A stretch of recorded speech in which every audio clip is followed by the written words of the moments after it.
All right. Agora tá assim, né? Chique em inglês. LGPD, meu amigo. Pois é.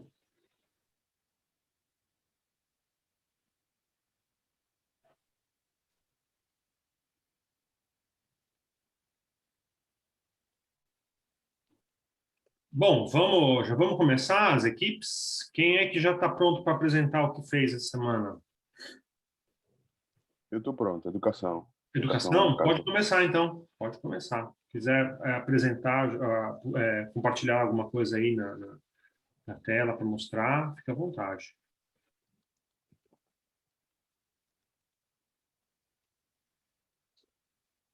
Olha.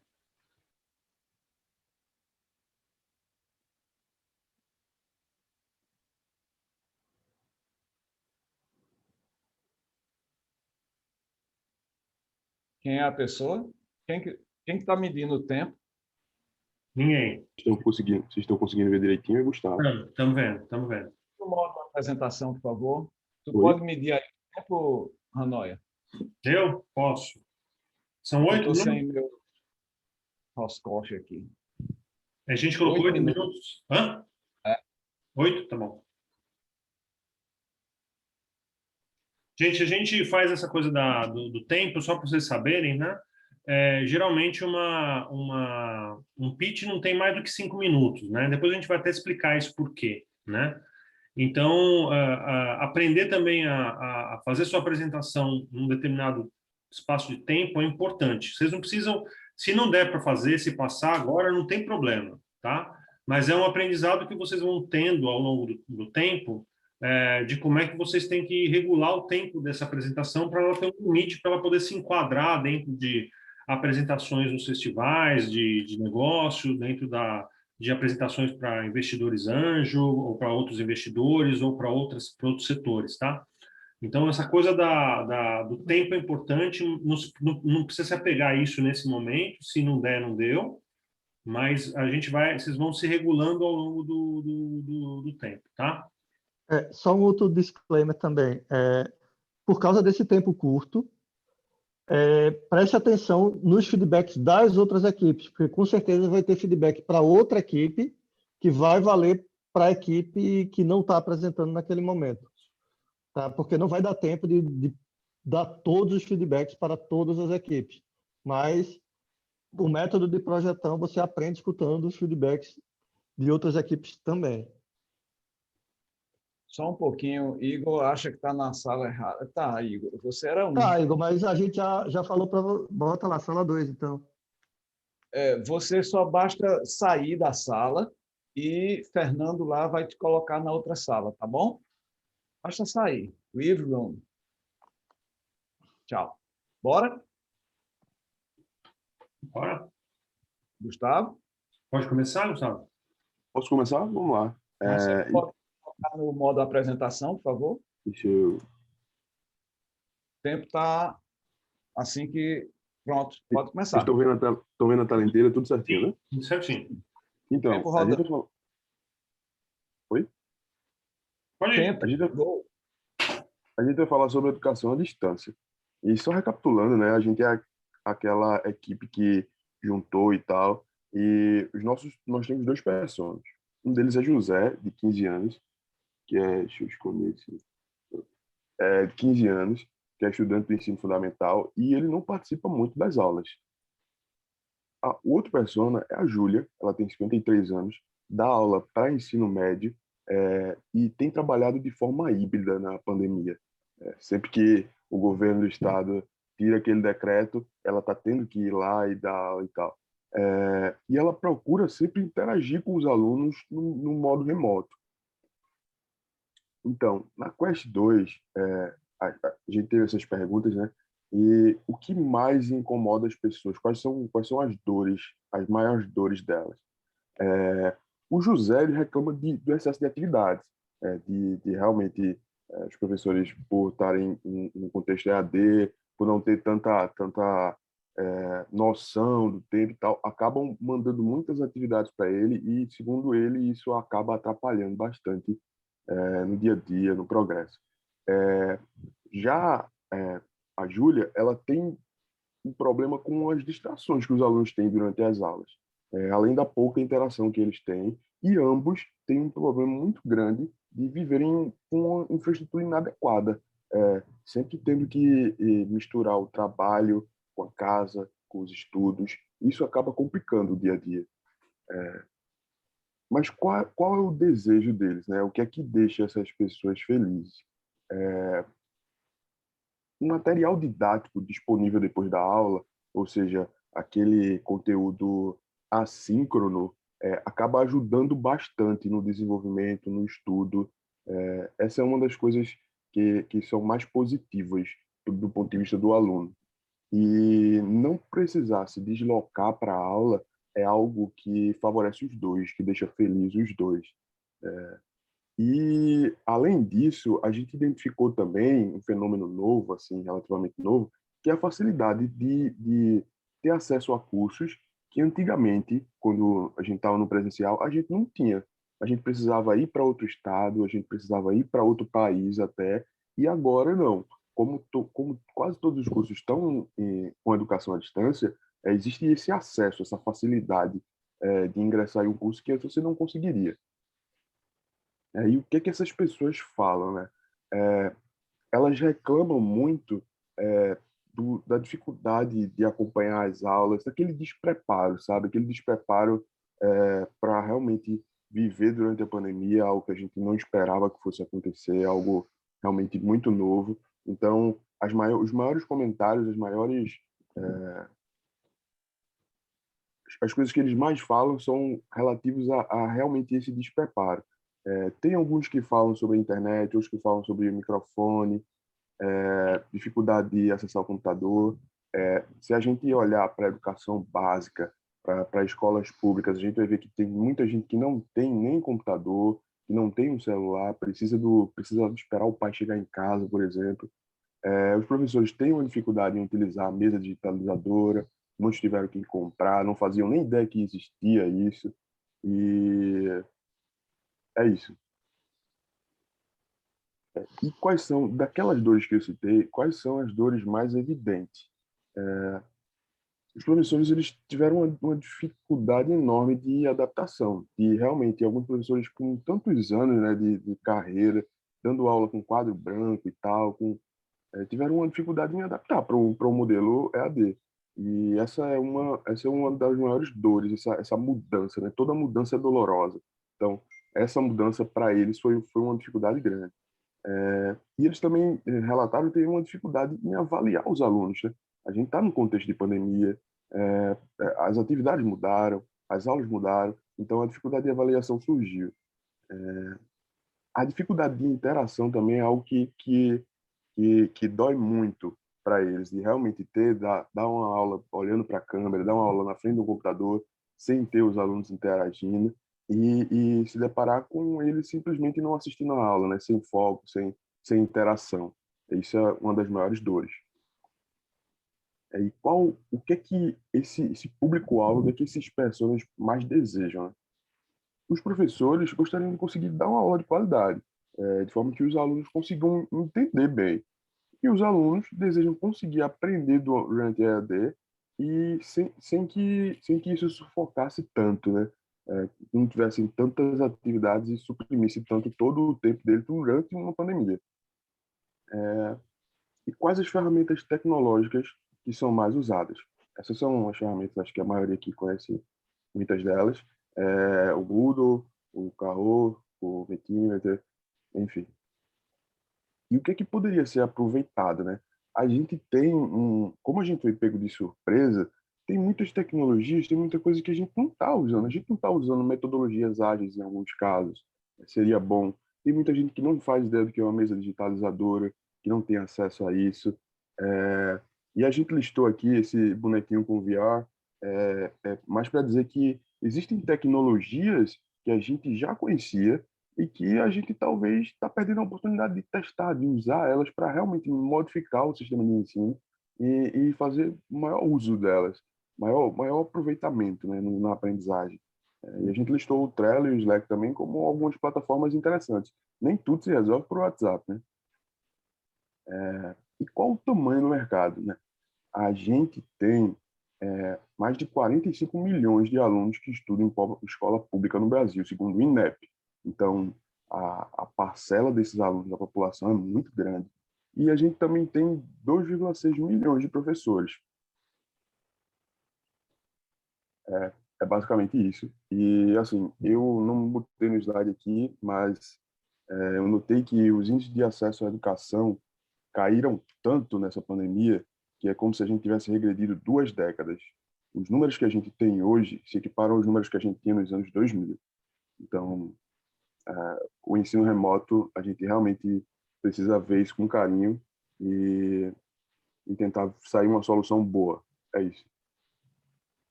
Ótimo. Foram 7 minutos, só para vocês saberem, tá, gente? Pessoal, a dinâmica que a gente faz com vocês, isso a gente vai fazer todas as aulas, né? Todos os encontros, tá? Agora a gente deixa 3 minutos para que todos os colegas, todos os alunos façam perguntas para quem apresentou, né? Ou façam sugestões, ou façam comentários, né? E depois os professores falam. Então, assim, do pessoal que está aqui, né? Dos colegas, quem quiser fazer perguntas, quem quiser fazer alguma sugestão, algum comentário, tiver alguma dúvida, faça para o grupo comentar ou responder agora. Fiquem à vontade. Aliás, a gente recomenda que vocês façam, né? É bom que vocês também dialoguem com os grupos. Vocês ajudam os grupos quando vocês fazem perguntas, quando vocês fazem questionamentos, que ajudam o grupo a pensar a respeito do que eles estão fazendo. Tá? Alunos, alguém tem alguma pergunta, colocação, comentário? Elogios? Pode botar no chat se não quiser falar. Eu preciso continuar apresentando ou posso sair já? Não, pode sair. Não, não, mantém a apresentação, mas deixa... Porque a gente sempre vai fazer pergunta em cima dela. Os professores vão acabar usando. Nada, gente. Nada. Se tiver, gente, aqui é feito caldo de cana. Tem que ter uma dinâmica. Eu já estou com um aplicativo aqui de anotação aberto para escutar os comentários. Vamos lá. É sempre bom que os colegas façam esses questionamentos. Vocês se ajudam quando vocês fazem isso, tá? Tem que anotar os comentários, sim. Parabéns, Gustavo. Parabéns. Tá? Só que uma outra coisa assim, a equipe anota também, tá? Cuidado para não deixar tudo na não mão. ter essa coisa de só ter uma pessoa que anota tudo, tá? Estamos anotando aqui, professor. Nossa. Bom, não tem, então eu vou comentar agora. Bom. E vai passar para os professores. Eu tenho 3 comentários rápidos, né? Parabéns aí para vocês fizeram. Eu tenho 3 dificuldades. A primeira e mais evidente é que vocês não descreveram os métodos de pesquisa, que é a coisa mais evidente, né? Você não descreveu os métodos de pesquisa que foram utilizados, formulários, observações, entrevistas em profundidade, quantas pessoas, o que foi efetivamente realizado para capturar aqueles dados que vocês mostraram ali. E, portanto, além disso, tem uma certa confusão entre a apresentação, né? Quer dizer, tem umas coisas que são dos alunos, outras do professor, não sei quantos foram entrevistados, e aí não fica claro quem está falando o quê, porque eles podiam estar melhor distribuídos, digamos assim, mesmo que no mesmo slide, que se apresentasse algo mais contrastante, né? E você indicasse claramente quem está demandando ou desejando o quê, né? Então, isso não ficou claro, o método de pesquisa não ficou claro. É muito importante que a gente tenha visibilidade, que a audiência e qual o tamanho dessa audiência e quais técnicas e métodos vocês acessaram essas pessoas. Certo? Você quer comentar? Então, Luciano, minha mãe, ela dá aula em escola pública e na primeira quest, outras pessoas também, tem um rapaz que foi numa escola, que a tia dele também dá aula, então a pesquisa da gente não foi por formulário, a gente realmente entrou em contato com essas pessoas e tirou a observação delas, a gente tentou sentir a dor delas a partir dessa observação. E durante a pandemia também eu dei um curso de extensão, a gente deu aula de programação para escolas públicas, um projeto de extensão do SIM, E eu notei muitas dessas dores, desses problemas. Então, a pesquisa da gente foi basicamente isso, e a gente realmente deveria ter anotado, explicitado isso aqui. E o fato de dividir realmente professores e alunos ficaria mais entendível, né? Mais organizado. Então, vamos explicitar melhor isso, né, Gustavo? Não botando minha mãe, a tia do meu amigo, mas, enfim, localizando essas pessoas. Pelo que eu estou entendendo, então, vocês não entrevistaram estudantes, mas tem citações com quotes, né, com aspas, de supostas falas de Então, estudantes. não são supostas falas. Te entrevistou. A gente chegou, Tem a uma gente chegou mistura, a na verdade. assistir aulas, Rafael Marinho mesmo, integrante do nosso grupo, assistiu uma das aulas e realmente chegou a conversar com esses alunos, e não tem nada de suposto aqui. Todas as falas foram realmente de pessoas reais. Como eu disse, essas coisas têm que estar muito, muito claras na apresentação para a gente ter uma base, Gustavo, entendeu? E onde a gente vai interpretar, em que contexto a gente precisa interpretar essas coisas. Isso é muito importante, Perfeito, viu, perfeito. Gustavo? Perfeito. Muito, muito importante. Perfeito, já Coloquem está isso. anotado. Segunda observação, rapidamente, tem uma confusão aí entre EAD e ensino remoto, que vocês precisam se aprofundar. Tá? EAD não é ensino remoto, que pareceu ser o que você está falando. Então, uma coisa é você estudar EAD, educação à distância. A outra coisa é você estudar ensino remoto. Elas podem ser articuladas? Podem, mas eu não sei qual é o caso aí. Aparentemente, vocês estão tratando de ensino remoto, que só no finalzinho você falou a expressão ensino remoto, mas você vem o tempo inteiro falando sobre EAD. De novo, EAD é uma coisa, tem um design instrucional próprio. Ensino remoto é outra bem diferente. Tá? Isso precisa, vocês agora que vão mergulhar nesse mundo, vocês precisam esclarecer isso logo do começo, para ficar muito claro para as suas audiências onde é que vocês estão pesquisando. Tá bom? Perfeito. E terceiro e por final, é mais ou menos natural que ainda esteja um pouco nebuloso, mas quanto mais rapidamente vocês chegarem a um foco, eu não consegui, tem um monte de coisa sendo dita, mas o interesse de vocês sobre esse tópico não ficou claro. Ok, a gente vai nessa direção, pelo menos, né? Tem uma nuvem de possibilidades, de novo, vocês têm um momento de reflexão até a próxima aula ainda, mas pelo menos vão fechando essa nuvem. Tem muita coisa no ar e para mim ficou aberto demais, sabe? São meus comentários hoje. Perfeito. Obrigado, Luciano. Massa. Bom, vou falar agora, né? Parabéns, gente, assim, legal. Concordo com os comentários de Luciano. Por exemplo, aqui a gente está tendo aula de projetão remota, mas não é EAD. Né? A outra coisa que eu acho importante, que tem a ver com isso que o Luciano falou por último, é que só no final é que eu fui ter a noção de que vocês estão focando em alunos do ensino médio, aparentemente, não é isso? Não, a gente Ou é realmente não fundamental? definiu isso ainda, Cristiano. Mas veja que é importante, porque é diferente, mesmo que as ferramentas sejam as mesmas, mas assim, quem foram os alunos que vocês entrevistaram? Foi de que perfil? ensino médio. Foi variado. Alguns do ensino médio tiveram alguns do fundamental também. Tá vendo que o foco está disperso? Então, veja, nada impede que vocês digam, nós vamos fazer para ensino médio e fundamental. Mas a gente recomenda que o primeiro produto de startup, né, e vocês são tratados como startup aqui em Projetão, escolhe um primeiro público primeiro. Não quer dizer que você vai abrir mão, que se vocês derem certo como negócio e decidirem continuar, você vai para o outro público. Mas é mais fácil você focar num, né? Porque a linguagem é a mesma, porque características do produto é o mesmo, né? Então, assim, a outra coisa, então, assim, vejam isso, não tem certo ou errado, mas é importante que vocês deixem claro, né? Porque o fundamental, o médio e o universitário são bem diferentes. A outra coisa o que a gente vai estar sempre avaliando de vocês, pessoal, é clareza e coerência e evidência. Então, aparentemente, vocês coletaram um monte de evidência, mas não mostrou nada. Vou dar um exemplo. Se vocês entrevistaram pessoas, se vocês participaram de aulas, se vocês... Cadê foto? Cadê coisas que vocês... que dá concretude, que dá segurança de que vocês fizeram? Tá? Então, ficou muito texto, pouca imagem. Né? Então, isso é um negócio que vocês podem melhorar. Vai nos slides, vocês falaram de dores aí. Essas são as dores mais evidentes. Isso, para mim, são as causas das dores. As dores mesmo, para mim, é o que você colocou no final lá, que é a dor, o desejo, aquela coisa grande. Por que é que o professor, por que é que o aluno estão fazendo aula remota, né? Que eu estou entendendo que não é AD aí.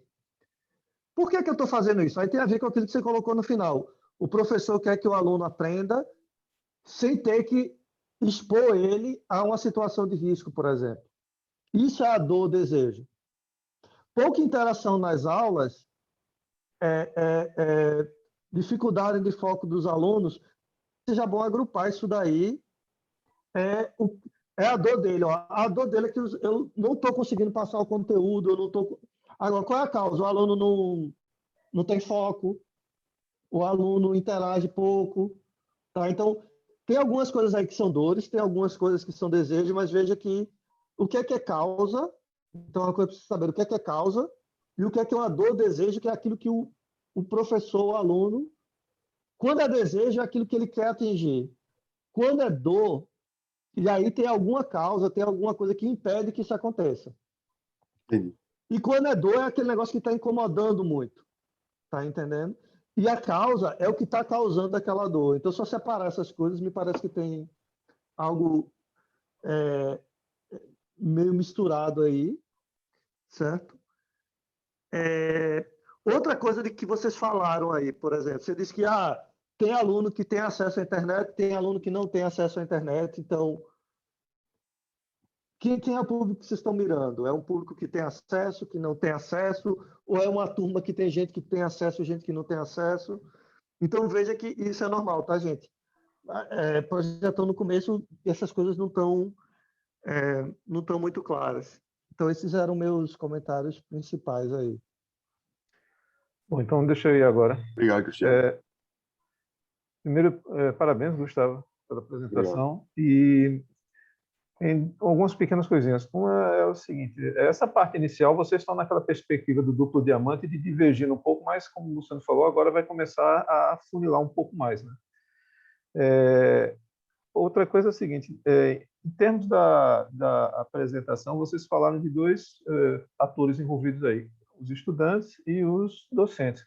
Só que os docentes, eles não estão dando aula por livre, espontânea assim, governança. Eles estão dentro de uma instituição. Então, o aspecto da governança, que poderia talvez envolver aí a questão da diretoria da escola, poderia ser um ator que deveria também ser ouvido nesse processo. Porque o professor não faz as coisas da cachola dele, ele faz limitado à governança da escola dele. Então, precisa ser ouvido essa parte também aí. E só uma pequena bobagem, mas assim, na apresentação logo no início, quando você foi mostrar um dos personagens, que foi aquele rapaz, mostrei. Assim, a distorção entre a aparência dessa criança e a idade dele distrai quem está assistindo por alguns segundos esse detalhe. E aí você acaba ficando com isso na cabeça e perde o que você estava falando em seguida, entendeu? Então, apesar de ser uma pequena bobagem, Não, mas ele perturba a concentração de quem está assistindo. É inconsciente, né? Exato. É só isso aí. Obrigado.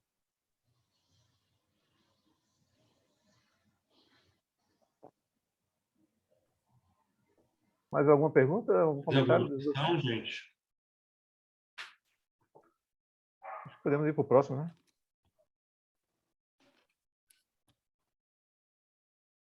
Tem algum outro grupo aí já com apresentação em ponto de bala? O de igualdade de gênero. Tá ótimo. Tudo bem, Rebeca. Pode ser? Claro. Vai lá. Beleza. Vou compartilhar aqui.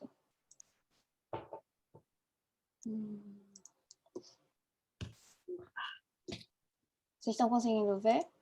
Sim. Deixa eu só...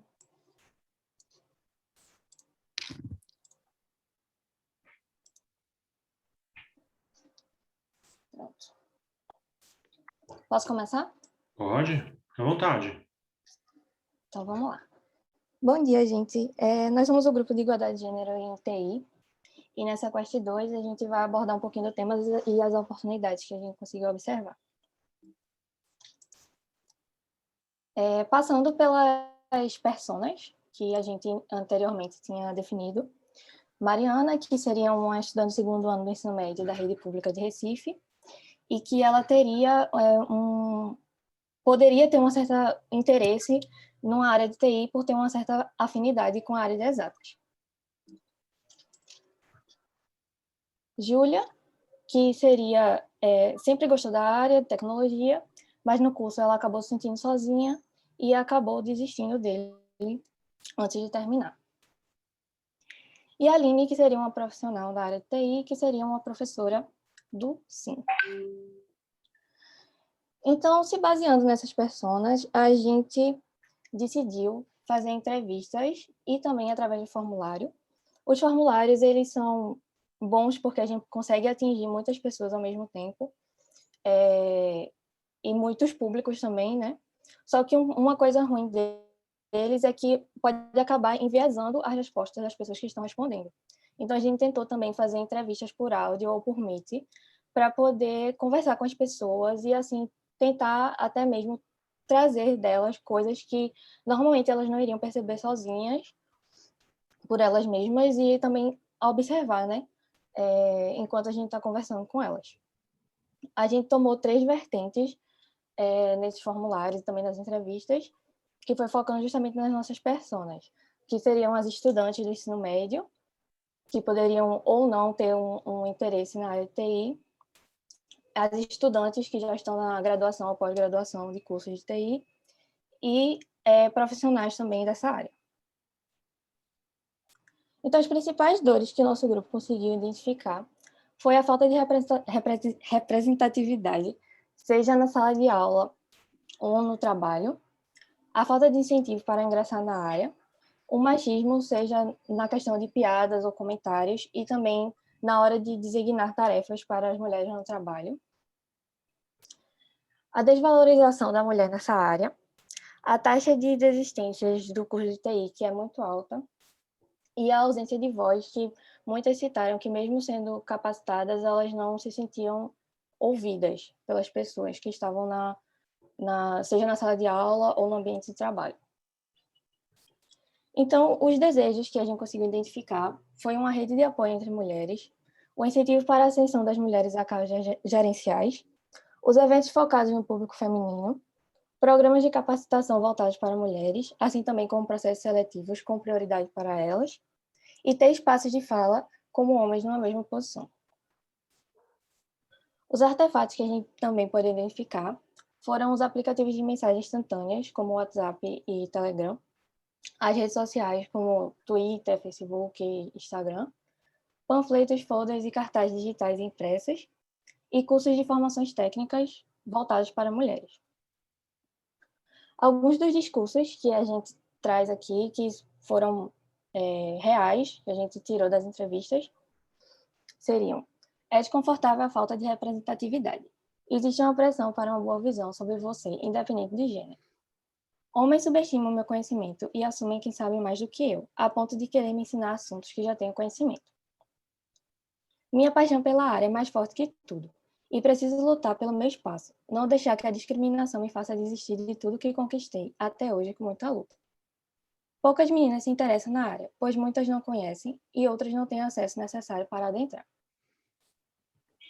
Então, as principais dores que a gente conseguiu identificar, que a gente fez uma lista, acho que tinha pelo menos mais de umas 10, as principais foram a falta de representatividade, seja dentro da sala de aula ou na área de trabalho, ter que constantemente provar capacidade técnica, a falta de incentivo para ingressar na área e a falta de escuta, mesmo tendo domínio no assunto.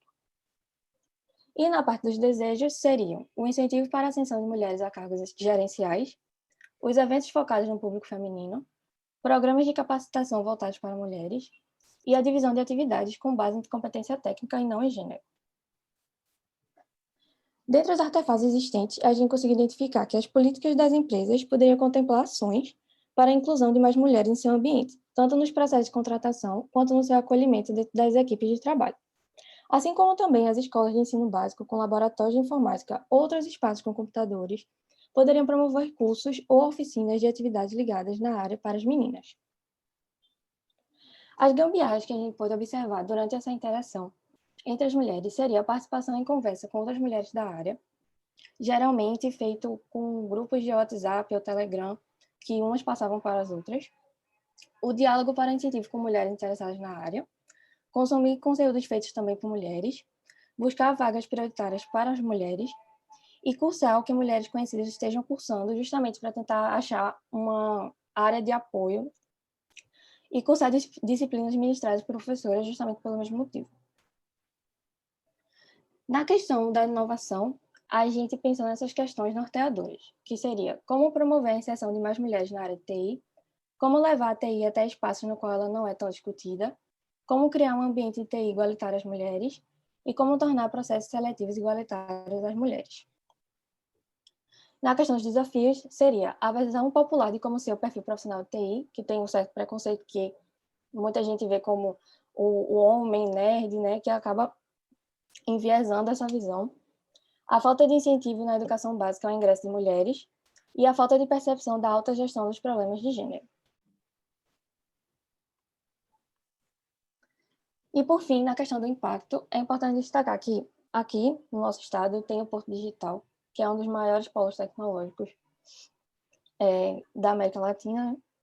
E o Centro de Informática, que também tem um grande prestígio aqui no país, e que, durante 2015 e 2019, menos de 25% dos ingressantes eram mulheres. Então, é importante destacar essa questão para poder observar e procurar ainda mais as oportunidades para elas nessa área.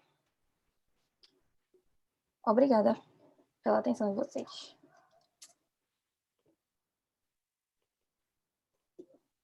Bem, foram 7 minutos. Ótimo.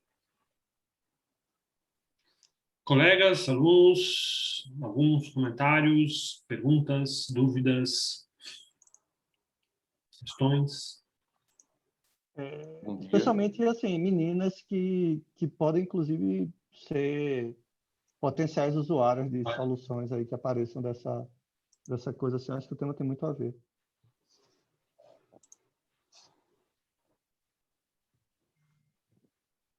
Bom dia. Obrigado. O Chico que está falando.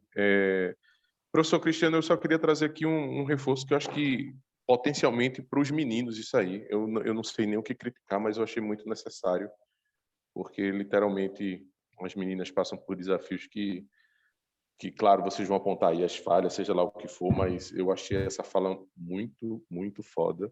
E quero dizer para vocês que é muito necessário que isso vá para o mundo, sabe? Eu acho que serve mais para os meninos do que para as meninas, porque o de escrotice já basta. É isso. Verdade. Bom, se ninguém mais Muito bom. tem questões dos colegas, dos alunos, professores, comentários. Eu anotei algumas coisas assim, acho que parabéns, a temática é bem interessante. Embora ela seja uma temática que ela pode ser expandida para desigualdade em geral ou desigualdade de gênero em geral, eu particularmente gostei do foco que vocês deram, né? Então isso depois pode até ser expandido para outros tipos de público que vai além de TI, já que é uma coisa que não acontece somente nessa área, né? Parabéns também pelo cuidado na apresentação, também achei bem legal. Algumas sugestões aí, que eu acho, assim, qual é a minha principal crítica, tá? É que me parece que tem partes delas que já estão muito enviesadas por uma solução, tá? Então, só cuidado. Mostra os slides de desejo aí. Deixa eu...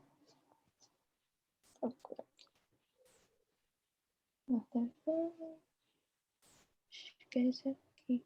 Que o Zoom deixa aqui. O Zoom está aberto. Veja que você já está dizendo que cuidado só quando a gente fala de desejo ou dor, tenta pensar no resultado final. Então, rede de apoio entre mulheres já é uma solução. É como se o desejo foi, eu quero me sentir acolhida. Está entendendo a diferença?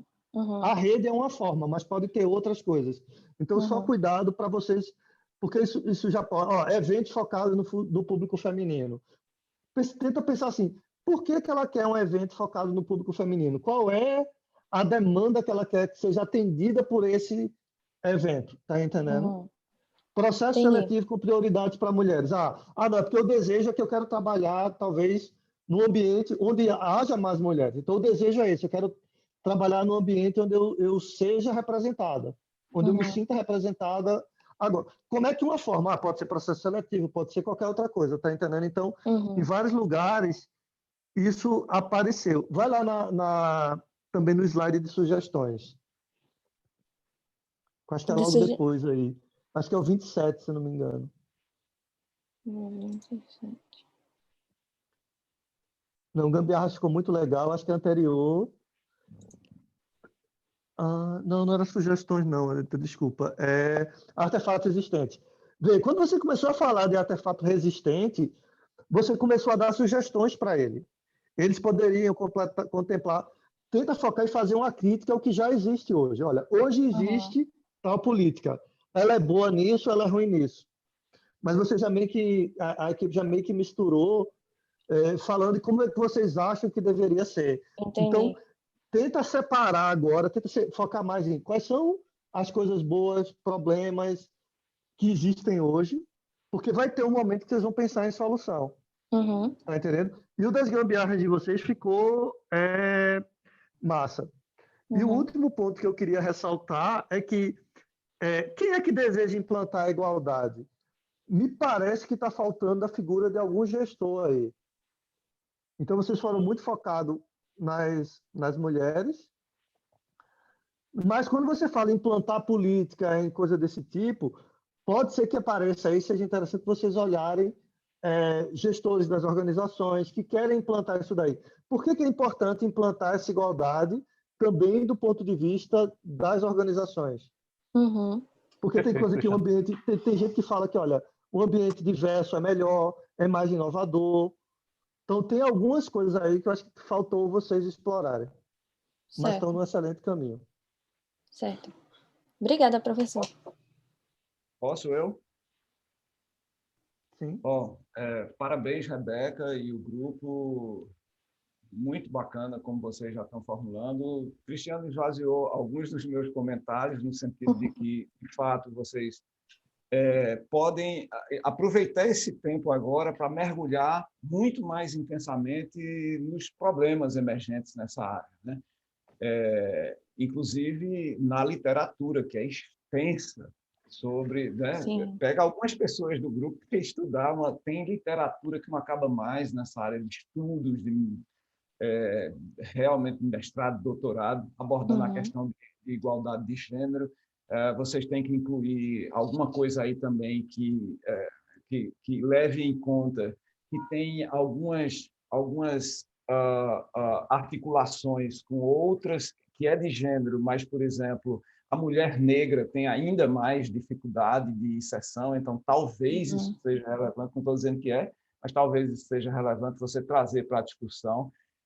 Esse tema, a minha primeira visão é que esse tema é bastante estudado, então seria interessante trazer alguma visão do que os estudos têm mostrado. Rapidamente aqui eu achei o Instituto Europeu para a Igualdade de Gênero. Eles têm um monte de estudos sobre isso, de mulheres na área de TI, na Europa, tal. Então é um tema universal, né? Tem muita gente preocupada. Claro, vocês vão fazer suas próprias pesquisas, mas vocês podem trazer essas visões que já estão sendo elaboradas, inclusive no mundo inteiro. Vocês vão ter uma visão única, obviamente, e no processo de inovação certamente vão criar soluções que não são agora, mas soluções inovadoras para isso. Eu gostei muito também que vocês, na gambiarra, eu, na verdade, não sei se foram na gambiarra, mas vocês deram um foco muito em tecnologias sociais. Isso é legal. Modos de vida ou modos de realizar coisas que estão direcionando, de uma forma deletéria, muitas vezes, a participação das mulheres em TI. Então, não é necessariamente, porque gambiarra a gente pensa sempre que é um artefato digital, eletrônico, que está cumprindo uma determinada função. Mas tem comportamentos que são gambiarras também. Né? E, na verdade, as tecnologias são habilitadoras das tecnologias sociais, que muitas vezes são historicamente colocadas em uso lá dentro de uma corporação ou dentro da academia. Oi, Cristiano. Só explica o que é deletério, que eu não sei, não. Que fragiliza, que traz resultados negativos. Pô, desculpa aí, eu pensei que era um negócio mais ou menos conhecido. Deixa eu ver, eu tinha... sim, e tem uma observação muito importante de Giordano Cabral aí, que certamente eu vou... Fale aí, Giordano. Tem muitos grupos aqui, inclusive em Recife, que cuidam disso. A Fundação Telefônica tem um programa de meninas em tecnologia, tem o Cíntia, tem várias iniciativas sobre as quais você não falou nenhuma. Mas é muito importante você ir atrás dessas iniciativas para ver qual é o estado da arte, né? Porque é sobre os ombros de gigantes que vocês vão construir uma solução ainda mais poderosa, tá? Isso aí. Sim.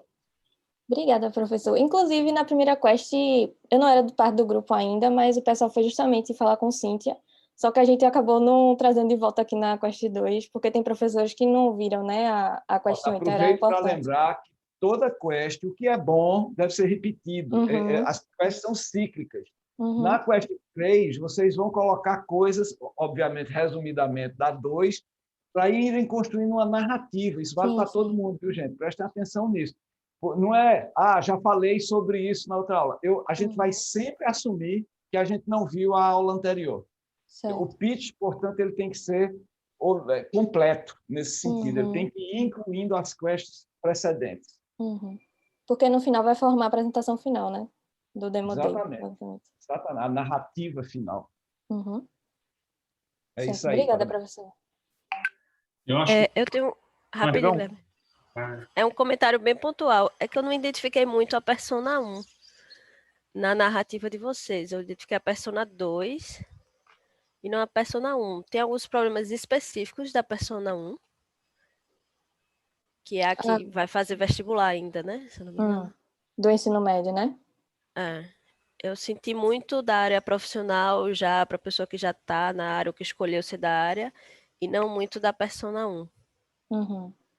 Então, ou porque vocês colocaram, ou se tem problemas delas que eu não identifiquei. Vocês. A gente colocou, só que acho que acabou ficando mais aparente os outros, né? O das que já estão estudando e das que trabalham na área de TI. A gente deveria, da próxima vez, destacar mais, né, também. Ou focar na 2. Não seria problema, mas só que ela ali, ela ficou meio solta. Não tem problema focar. Focar é bom, inclusive. Certo. Obrigada pelo feedback. Só um comentário rápido, pegando um pouco o gancho do que Luciano falou. Existe muita coisa já por aí feita, publicada, sobre a temática da participação feminina em ciências, de um modo geral. Talvez era interessante dar uma lida para ver se, por exemplo, se existem características em comum ou se existem características que são singulares apenas para o caso de TI. Certo? Então, dá uma olhada nessa coisa de participação de gênero em ciências, de um modo geral. Tem muita coisa já publicada sobre isso. Certo, professor. Obrigada. Acho que só para finalizar aqui, né? Eu acho assim, vocês levantaram muitas questões aí na construção de vocês, né? Principalmente as dores, né? E há muitas questões, né? Há muitas dores e há muitas situações que precisam ser lidadas, né? Com essa questão da igualdade de gênero. Né? Entendo que no projeto de vocês não vão conseguir tratar todas, tá? Vocês dificilmente vão conseguir resolver satisfatoriamente uma delas. Tá? Então, imagina uma angústia que seja, né? Porque vocês identificam isso e vocês vivenciam, né? Imagino que grande parte do grupo vai até vivenciar isso, né? Mas entenda que o projeto vai ter que se focar bastante em alguma questão para trabalhar bem essa questão e trazer uma solução para uma dessas questões. Então, evitem tentar resolver todos os problemas, tá? Evitem tentar sanar todas as questões que existem com relação à igualdade de gênero, tá? É impraticável se conseguir isso como resultado, né? É impossível a gente resolver tudo, né? Mas eu acho que trazendo alguma solução para alguma das dores, né? Tentando formular um problema que seja um problema relativo a uma das dores, a um dos desejos, não a todos, vocês já estão trazendo uma grande contribuição social, né? Muito grande, na verdade, né? Muito necessária, tá? E muito relevante. Parabéns, gente. Tá ótimo. Só reforçando, então, isso que Renoia falou, gente, que isso vai fazer parte do nosso diálogo aqui, a gente quer que vocês resolvam de uma forma muito diferenciada, inovadora, um problema relevante, e não muitas coisas. Tá? Então, foco na qualidade e menos na quantidade. Ainda que a gente saiba que tudo que foi levantado seja importante, tá? Ninguém está desmerecendo absolutamente nada, mas é uma questão concreta e prática, né?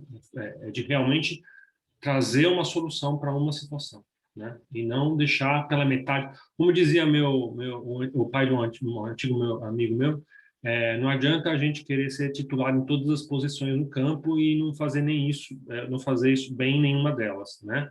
É melhor que você escolha uma posição e jogue muito bem naquela posição, né? Então, basicamente é o seguinte: não adianta tentar tratar todas as questões mal. É muito mais importante que você pegue uma delas e trate muito bem. Isso vai trazer contribuições importantes, tá? Essa que é a lógica para a gente produzir inovação, tá bom?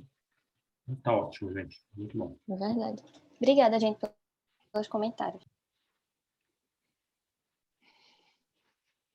Próximo grupo, quem deseja? Que pode ser o nosso, de consumo e reprodução. Ótimo. Produção sustentável. Deixa eu tentar compartilhar aqui, que estou no celular. Gente, eu sou meio leiga em Zoom. Como é que a pessoa deixa de compartilhar a tela? Deve ter um botão aí parado de compartilhar. Você compartilhou a tela. Tem uma barrinha. É porque o do Zoom é meio escondidinho mesmo. Tem aqui o stop share. Pronto. Okay. Obrigada, gente. Nada. Não.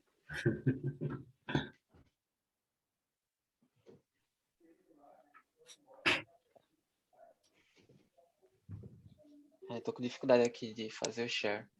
André, tu pode fazer o share? Pode. Posso. Dificuldade do celular, verdade. Tá bom. Só uma coisa, a gente não está perguntando quantas pessoas estão de cada equipe, né? Só lembrar para já começar a fazer isso. Então, vamos perguntar desde a primeira. Aproveita a Rebeca, que estava agorinha aí. Rebeca, quantos membros do seu time tem hoje, agora, nessa sala? E isso vale para o Gustavo também. Quantos membros do seu time tem hoje, agora, nessa sala? Pode responder no chat. Eu quero o total, não precisa marcar presença aí no chat, não.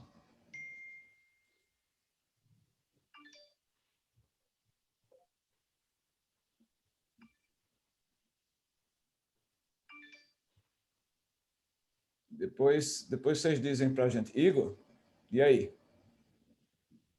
Ok, André. Beleza. Pode começar, hein? O tempo vai começar. Bom dia, pessoal. A gente é do grupo de consumo de produção responsável. Acho que atualmente a gente tem 17 pessoas no grupo. Se não me engano, atualmente que a gente viu na planilha, são 17 pessoas. Basicamente, a gente foi um grupo que juntou com outro grupo de carros elétricos e tinha um grupo que estava fazendo a parte de energia solar, tentando buscar alguma coisa nesse sentido. Nosso grupo, a gente dividiu alguns trabalhos internamente para tentar buscar outras formas de atacar esse tema aí. Então, a gente dividiu em 3 grupos para poder focar nesse de energia solar, dos carros elétricos e também buscar novas soluções. No fim, internamente, o grupo acabou escolhendo a parte de energia solar. Pode passar, André. Aí, remetendo à primeira quest, a gente pensou no espaço, seria o alto do empresarial Charles Darwin, e lá do alto, a gente percebeu algumas coisas, que seriam alguns prédios altos, havia muito calor, céu com poucas nuvens, e a gente identificou que poucas casas tinham painéis solares visíveis. Até tinha, a gente conseguiu até perceber de lá, tinha, mas não tinha tantos assim. A gente percebeu que o céu é tão limpo, então o nosso estado a gente recebe tantos raios de sol e poderia aproveitar bastante essa energia. Aí daí a gente pensou no nossa persona, a gente pensou no Júlio Verne, 31 anos, mecânico solteiro, ele nunca fez investimento financeiro e nunca pensou em mudar a sua fonte de energia. Pode passar. No caso, a gente começou a Quest 2 procurando as dores. A gente fez um form, mas aí eu vou citar eles durante a nossa apresentação. Mas inicialmente as dores que a gente identificou do form seria as pessoas odeiam pagar a conta de energia e ainda mais quando a conta vem com outra bandeira e aí ele tem que pagar mais caro, justamente por causa das termoelétricas. Quando o rio está mais baixo, as hidrelétricas acabam não tendo que precisar desligar ou diminuir um pouco sua produção, sua geração, para poder usar outras fontes que não são limpas, no caso, mas para poder atender todo mundo. Essa foi a primeira dor que a gente identificou. Assim adiante, tem os desejos. Os desejos seriam, as pessoas gostariam que no final do mês não tivesse que pagar a conta de energia. Ainda mais as pessoas que têm um alto gasto em casa, por exemplo, 300 kWh, as pessoas gastam quase R$300 por mês só de conta de energia. Então, o pessoal gostaria de, reduzir bastante essa conta, ou não deixar de pagar ou reduzir bastante. Esse é o desejo que identificou. Pode passar, André. Essa fase de discursos, para poder contornar esse problema que, vamos dizer assim, já existem, seria as pessoas já têm na mente que elas precisam procurar equipamentos eletrodomésticos que diminuam a conta de energia. Então, as pessoas trocam lâmpadas incandescentes das casas para lâmpadas LED que gastam menos, cerca de 8 watts, e também usam eletrodomésticos certificados pelo Inmetro, que aparece lá escrito o quanto de consumo de energia ele está na faixa pelo Inmetro, no caso, né?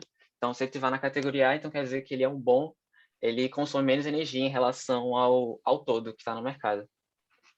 Pode passar, André. E aí, quando é que surgiu essa oportunidade? Depois de analisar todos esses desejos e dores, a gente pensou na oportunidade seguinte. As pessoas conseguiram reduzir a conta de energia através de investimento em placas solares. Mas por que elas não fazem isso? Porque ainda tem poucas pessoas que têm placas solares em casa. Pode passar, André. Então, em cima dessas oportunidades, acho que eu só troquei a ordem dos slides aqui. Tu pode passar a próxima, André? Beleza. A gente achou uma pesquisa na Absolar e do IBGE e mostrava que 350 mil brasileiros possuíam esse sistema, no caso, de energia solar, fotovoltaica, o que representa só cerca de 0,5% dos domicílios que tem no Brasil. Isso é que levanta a nossa oportunidade de... existe a oportunidade de comprar por placas solares, mas as pessoas não estão fazendo. A gente quer entender o motivo disso. Pode voltar, André. Aí, a nossa ideia, que inicialmente a gente pensou, era desinformação. A gente percebeu que as pessoas têm desinformação do quanto custa as placas solares. E aí, a nossa ideia é tentar deixar isso mais claro para as pessoas, de que quais são as empresas que tem para poder fornecer isso, qual é o preço, qual a configuração que ele precisa, quanto tempo ele vai demorar para ter o retorno do investimento, a sugestão de como ele pode instalar as placas solares, porque, por exemplo, a gente ficou no nosso form que existem pessoas de apartamento, como é que eles fariam isso? E aí, essas pessoas ainda teriam a chance de construir um sistema fotovoltaico e consumir essa energia, que seria através de fazendas de fotoelétrica. No caso, existem empresas que conseguem alugar um espaço em alguma região, por exemplo, no sertão, e aí essa empresa consegue instalar um medidor lá no CPF da pessoa do apartamento e ela consegue reaproveitar essa energia lá daquele lugar, sem precisar instalar o equipamento na sua própria residência. Pode passar, André. A gente identificou algumas coisas que mostram que comprar, o custo de fazer isso está mais barato hoje em dia em relação a antigamente, bem mais barato. fazendo uma pesquisa de mercado, identificou que cerca de R$ 45 é o investimento necessário para cada quilowatt-hora por mês poder você conseguir construir um sistema de fotovoltaico. Então, se a pessoa tivesse uma casa que tivesse cerca de 100 kWh por mês, então ele gastaria cerca de R$ 4.500, mais ou menos, entendeu? E o retorno não é tão grande, ele é cerca de 5 a 6 anos para ter o retorno de volta. E, além disso, o tempo de vida útil das placas solares é cerca de 25 anos úteis e ainda mantendo 80% de eficiência. Ou seja, depois de pagar os 5 anos, você ainda tem 15 anos, vamos dizer assim, com a boa eficiência da placa solar, te dando retorno. Pode passar, André. A gente fez, aí, como caso, só clarificando mais a pesquisa, só falando que no caso de anos para cá as placas solares diminuíram mais barato, e a gente fez uma pesquisa para levantar o quanto as pessoas achavam que custava em média a placa solar, dependendo da... No caso, ele não botou exatamente quanto a pessoa consome, mas só para ter ideia do que o pessoal pensa. Então, boa parte das pessoas, cerca de 40% das pessoas acreditam que gastaria mais de R$ 10.000, sendo que a que eu citei de 300 kWh é cerca de R$ 8.000, no caso. Cerca de R$ 8.000, e não esse valor todo. E 300 kWh é a média das pessoas que consomem energia pelo Brasil, vamos dizer assim. Certo, pode passar. Ok. Tantos dados que a gente percebeu também, que seria a falta de incentivos. Existem incentivos do governo para poder as pessoas fazerem essa aquisição, mas são poucos conhecidas. Então, por exemplo, esse banner aqui de 50% é do governo, o governo, em parceria com a Neo Energia, ela tem um programa de incentivo para a instalação de energia solar. No caso, você tem que fazer a inscrição, e aí você consegue 50% de desconto, dependendo do quanto você consome, então. Mas esse dado aí a gente teve que pesquisar, ir atrás, pesquisar a fundo sobre isso. Mas esse dado, por exemplo, que é o próprio governo está oferecendo, poderia estar, por exemplo, na TV. As pessoas poderiam ver e se inscrever para fazer isso. E as pessoas não estão sabendo disso, por exemplo. E outra informação também que a gente tirou é que as pessoas não conhecem os créditos da CELP. Elas não sabem que se você tem uma placa de energia solar em casa e você gerar mais, você consegue crédito na CELP para poder abater na sua conta de energia. Cerca de 73% das pessoas não sabiam disso. E nosso fórum alocou 130 pessoas. Pode passar, André. A gente ficou algumas gambiarras que as pessoas fazem para economizar energia. No caso, retirar os eletrodomésticos da tomada para diminuir o gasto de energia. Pode passar, André. Deu 8 minutos, tá?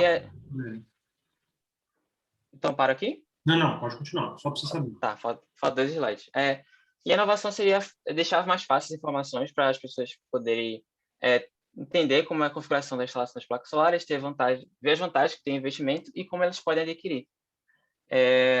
No caso, tem algumas pessoas que a gente identificou no fórum que falaram assim que eu posso pesquisar no Google, mas eu não sei se a empresa é confiável, por exemplo.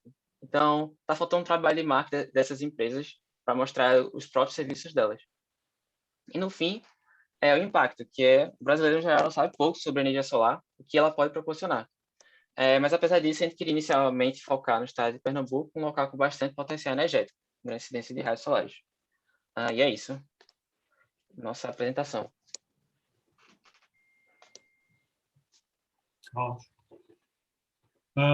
Colegas, alunos, né? Tem perguntas, questionamentos, dúvidas para o grupo? Né? Se manifestem.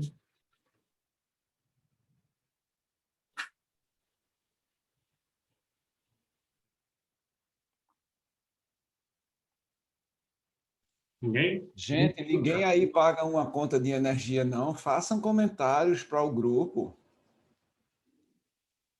Eu fiquei animado com esse número que ele trouxe da baixa quantidade de residências que adotam fontes de energia alternativa. Apesar das vezes a gente pensar, e a falta de informação também foi uma coisa que o grupo trouxe, que pode ser um dos motivadores. Às vezes a gente pensa que é uma coisa que está estabelecida ou que está em todos os lugares, mas esse dado, para mim, foi bem estimulante. E professores, eu só estou aqui falando como um ouvinte, viu? Porque eu não consigo trazer crítica para o pessoal, não. Eu só estou apontando aqui aquilo que me desperta na fala dos grupos. E eu achei isso uma sacada bem legal deles. 0,5% é um número potencial. Igor, tem uma pergunta aí do Yuri. Existe roubo de painel solar? Eu não sei. Eu não sei responder essa pergunta. Eu acho que o Yuri perguntou Até relevante. É relevante, Vou né? até anotar aqui. Alguém respondeu aí. Ainda mais no Brasil, né? No Brasil, existe roubo de tudo. Deve lascar um negócio desse. Eu acho que não tem tão pouco que não tem nem o que roubar, então. É por isso que o pessoal não rouba. Já entrando nas perguntas aqui dos professores, né? É uma coisa que não adianta muito você roubar, porque o painel solar sozinho não funciona, né? Ele precisa Mas tem componentes que podem ser vendidos, porque fio também fora do poste não funciona, mas é roubado. Vamos só tomar cuidado para não criticar assim, as ideias da galera já. Não, é claro que dá para se roubar, especialmente aquela coisa, né? Se roubam uma casa, podem roubar um painel solar de um telhado, até mais fácil do que entrar dentro de uma casa, por exemplo, né? Mas é uma coisa, o painel em si não é o único elemento da geração de energia solar, né? E, na verdade, eu acho que até a parte mais barata, né? É isso mesmo, professor. O conversor é o mais caro, então não valeria a pena não roubar o painel. Não vale a pena. Rebeca está observando aí que é um assunto muito bom para ser tratado, porque a conta de luz está cada vez mais alta, principalmente com a gente. Eu sou testemunho, né? A gente tem aqui onde eu estou, a gente tem, né? No sítio a gente tem, e basicamente a gente não paga conta usando o ar-condicionado toda noite, não paga nada, paga zero de conta todo mês. Usar ar-condicionado sem ter que gastar dinheiro é sempre um bom incentivo. E, veja, a gente está no Nordeste, gente. A gente tem um monopólio do sol no mundo, né? Foram o que os dinamarqueses me falaram, né? Há muito tempo atrás, né? Quando eles vieram para cá, um grupo de professores, e falou assim, nossa, o lugar onde vocês moram é um lugar tão bonito, né? E eles falam assim, mas vocês têm um monopólio do sol, né? Então, é estranho que um país com índices tão altos de insolação, que é o caso do Brasil, explore tão mal uma coisa dessa, né? A gente sempre desconfia que alguma coisa há, né? Que algum interesse há em a gente não ter isso de uma maneira quase que generalizada pelo país, porque vento e luz é uma das coisas que a gente tem em abundância, né? Então a gente teria... As histórias já surgindo aí. Daniel, que está dizendo que roubaram um painel solar de uma casa da família dele no interior e encontramos depois num restaurante que estava usando como bandeja. É o bandejão solar. Professores, tem uma sugestão agora para a equipe. Ranoia falou aí sobre economia. É o potencial de converter, além de economizar, de você vender para concessionária. Eu acho que isso poderia entrar como argumento forte no projeto de vocês. Isso tem o seu lado bom. São dois sistemas, né, gente? Existem dois sistemas. Existe o sistema onde você tem a bateria, que você guarda a sua energia e usa. Existe um sistema que o sistema solar está integrado com a operadora, aonde você revende, ou na verdade troca, né, a sua energia, você abastece o sistema e você troca isso por valores que são abatidos na sua conta, né? Tem vantagens e desvantagens em cada um dos sistemas. Eles são diferentes e funcionam de maneiras diferentes. Eu acho que isso é importante o grupo também trabalhar, porque questões os resultados são muito diferentes em cada um deles, né? Por exemplo, o sistema que você vende a energia para o sistema, para a concessionária, tem um problema gravíssimo, né? A concessionária resolve fazer manutenção na linha e você fica sem luz em casa mesmo gerando energia, né? Porque a tua energia ainda é da concessionária, só que você devolve, né? Então tem umas questões aí que são peculiaridades e particularidades que são importantes, de repente, trabalhar. Mas eu acho que o que é interessante vocês trabalharem na apresentação de vocês, na ideia de vocês, é tangibilizar o que significa isso, né? O que é tangibilizar? É trazer para as pessoas o que isso se transforma na vida concreta e cotidiana deles, né? O que significa você ter um investimento de 50 mil reais em painel solar na sua casa? Significa o quê na tua vida? Significa não usar ar-condicionado sem pagar conta? Significa você pagar uma conta de 15 reais para aquilo que você usa está pagando 150 hoje? Então, tangibilizar isso na fala, né, é interessante para vocês aproximarem isso da vida das pessoas, porque às vezes trabalhar apenas com os valores energéticos, né, ou quanto significa financeiramente, vira uma coisa muito abstrata, tá? E aí você trazendo para o concreto, para a realidade, a pessoa fala, nossa, é mesmo? Quer dizer que eu posso usar ar-condicionado a noite inteira e não vou gastar R$400 de conta. Aí a pessoa começa a falar, isso interessa, né? Então, essa aproximação é legal, tá? Trazer isso na realidade das pessoas e não apenas com valores. Tá? Que é converter, né? A ideia de conversão, né? Você converte isso para alguma coisa que a pessoa está acostumada. Tá? Só uma sugestão, gente. Eu queria fazer um comentário. Primeiro, parabenizar pela escolha do tema. Vocês, para esse início, pesquisaram um tema interessante. Agora, sempre que a gente olha uma questão como essa, de que uma alternativa tão barata, tão acessível, por que mais pessoas ainda não fizeram isso? Isso é uma pergunta que pode ser respondida. Existem fricções no mercado que talvez estejam impedindo. Uma delas, e eu acredito que seja a primeira, é o fato de que as distribuidoras de energia não querem perder clientes. Eu conheço muita gente que tem atribuído a dificuldade a própria distribuidora não desejar fazer isso, muito embora existe o incentivo, existem os créditos, mas a distribuidora não quer perder clientes. Mas tem um detalhe na apresentação de vocês que para mim, tocou muito. Lá no item que vocês colocam de inovação, botem lá no slide. O que vocês estão percebendo como inovação é aumentar ou tornar mais fácil as informações. Ou seja, eu acho que tem muito mais coisas para inovar aqui do que simplesmente aumentar o acesso à informação. Ou seja, é pouco aqui, em termos da nossa disciplina aqui de inovação, essa questão, a não ser que esse problema da assimetria de informação ou a falta de informação seja o problema mesmo, e que eu não acredito.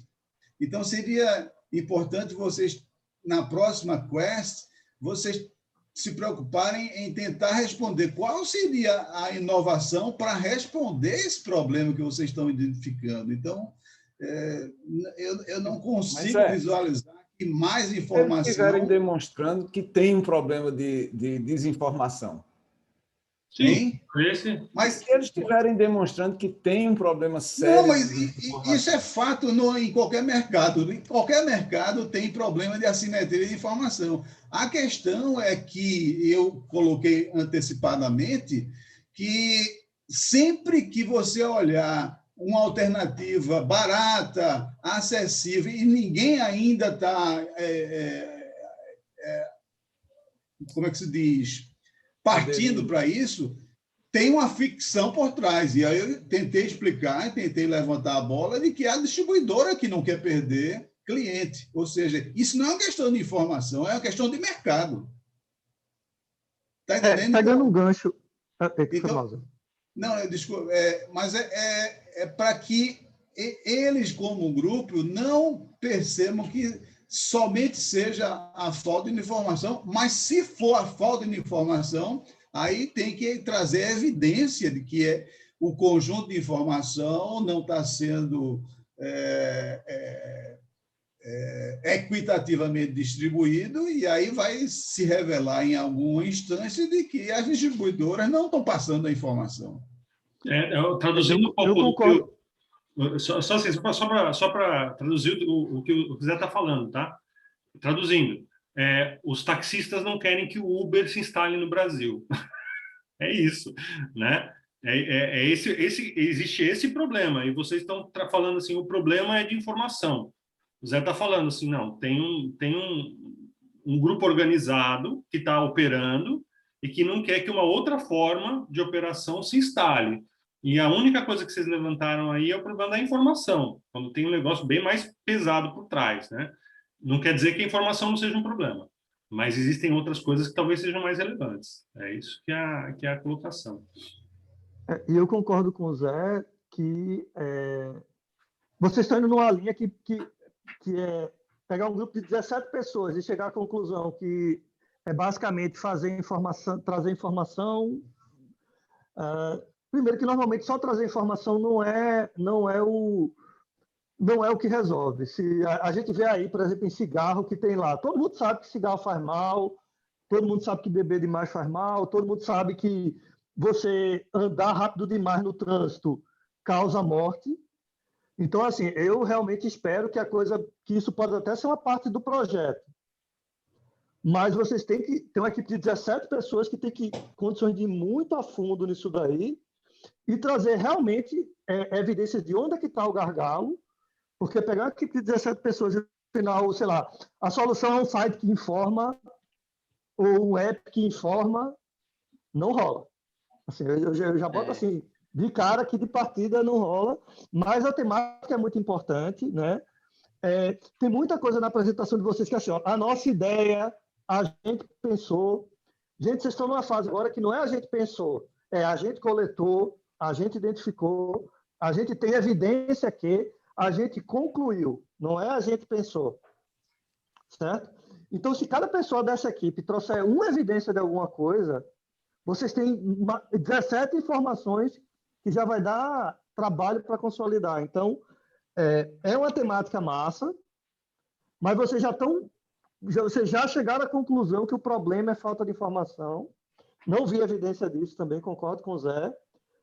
Então, vocês têm que se tornar especialista nessa área. Tudo. O que é que realmente, né? E encontrar o foco também, como todas as equipes. É encontrar o foco, né? Tem gente que usa isso daí na área rural, vocês foram na área urbana. Quem são os consumidores? Quais são os segmentos que tem? Quem é a persona que está lá e que quer usar essa energia? Quais são as dificuldades que ela enfrenta? Então, tem muita coisa daí que, em particular, para uma equipe tão grande, eu espero muito mais detalhes e evidências. Bom, queria falar por último, estou aqui aguardando. Diga aí, Igor. Só queria comentar sobre... comentar, no caso. Comentar. No caso, a gente pensou em várias coisas, a parte de inovação. Sobre a parte de desinformação, realmente pode ser realmente a parte da distribuidora também, em relação a isso. Mas de evidência a gente entende que existe desinformação realmente dessa parte, porque a maioria do fórum diz que não vai botar porque acha caro, e tipo, isso não é verdade, não é caro. E a ideia da gente é que, por exemplo, porque as empresas não estão fazendo marketing dos próprios produtos dela. Então, talvez a gente pudesse tentar conversar com as empresas para tentar criar um marketplace, onde, por exemplo, um app, as pessoas poderiam botar o seu consumo que ela gasta. Para de falar de beleza, parei. Agora. Por isso que eu não comentei, por isso que eu não comentei, entendeu? Por isso que eu não comentei. Solução. Mas veja que, antes de João falar, que você já comentou coisas aí que... Por que precisa de um marketplace? Tá? Marketplace não é só informação. Então, tragam as evidências disso. Né? Você falou que não é caro. Cuidado, você não pode falar pelo seu consumidor. Se o seu consumidor acha caro, é caro. Agora, como é que você pode facilitar? Por que é caro? Porque uma coisa é a conta que eu pago um percentual pequeno por mês. Então, cuidado para você não assumir coisas pelo seu cliente consumidor. Se ele acha que é caro, é caro. Ponto. Tá entendendo? Certo, beleza. Lá, algumas coisas da apresentação, por exemplo. Vocês disseram que fizeram uma vista panorâmica de cima do Charles Darwin. Eu não faço a menor noção de onde fica isso. Não sei se é no meio de uma favela ou se é no meio de Boa Viagem. Precisa circunstanciar um pouco aí por que vocês fizeram essa vista panorâmica de cima desse empresarial. Ele realmente oferece alguma vantagem ou você vai ter uma visão enviesada só de um monte de painel solar no meio de um bocado de gente rica. Entendeu? Circunstanciar um pouco aí essa questão aí das escolhas que foram feitas na investigação. Um pouco da tangibilidade que Hanaya falou. Será que ter painel solar tem desdobramentos interessantes em outras áreas? Por exemplo, setor imobiliário. Será que uma residência ele ganha um valor diferenciado por ter ou não Existem provavelmente outros desdobramentos em outras áreas da economia que não só na conta interna da pessoa. Talvez isso agregue valor, né? É o mesmo que você ter um carro, sei lá, com ou sem alarme. Talvez tenha preços diferentes no mercado, né? Talvez seja pequeno, talvez seja grande, não sei, vocês precisam descobrir. Estava me lembrando aqui de alguns fatos com um pouco dessa fricção que José Carlos comentou. Vocês devem estar ouvindo recentemente que uma crise hídrica está se adentrando lá na região sudeste, onde tem muitas das hidrelétricas. E no início dos anos 2000, o Brasil, na época do governo de Fernando Henrique, passou por um apagão. E foi preciso criar uma estratégia nacional de poupar energia. Todo mundo era obrigado a poupar pelo menos 20% da energia. Era uma meta individual de cada cidadão. Então, as pessoas trocaram lâmpadas incandescentes por fluorescentes, que na época ainda não tinha as de LED, as empresas mudaram os horários, etc. O que foi que aconteceu? A maioria das pessoas conseguiu poupar os 20%. Com a queda do consumo, e como muitas dessas empresas de produção de energia elétrica são listadas em bolsa, os acionistas estavam perdendo rendimento. O que foi que aconteceu? Aumentou-se a conta da energia elétrica. Então, a UFPE, por exemplo, fez um trabalho assim monstruoso de trocar todas as lâmpadas, foram lá na minha sala, baixaram a lâmpada, trocaram o tipo dela, mudou-se vários equipamentos, a universidade conseguiu poupar 10% da sua conta de energia, depois de meses de trabalho. No mês seguinte, veio um aumento e, aumentou em 10% a conta de energia. Então, não adiantou de nada. Então, existem essas fricções que o Zé Carlos está mencionando aí atrás. Por exemplo, um dos debates, quem já passou por essa coisa de instalar ou não energia em casa, é ouvir a história.